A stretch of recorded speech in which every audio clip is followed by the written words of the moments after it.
Danny and Donnie, when you co-wrote the Marky Mark and the Funky Bunch first album, did you expect it to blow up like it did?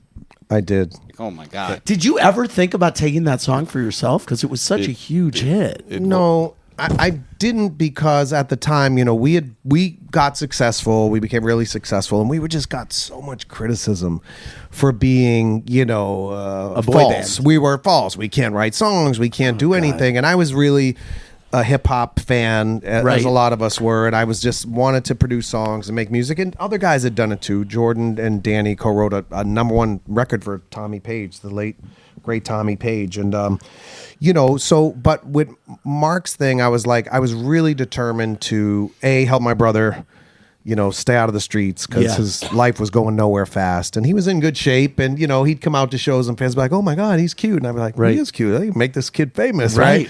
Wow. So but I also wanted to prove myself, more so to myself. But when I will tell you that story Jordan just said, when I did the demo for Good Vibrations, it had no raps on it. It was just the basic music with Lolita Holloway singing the chorus, and I went by Jordan's and played it for him, and he was like, yo, that's a hit.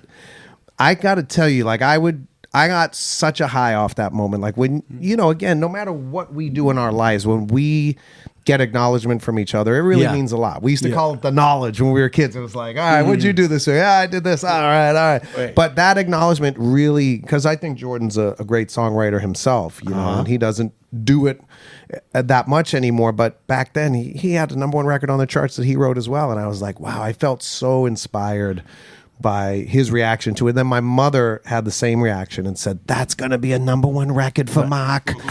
You're gonna be so great, Dottie. And what was Mark's reaction?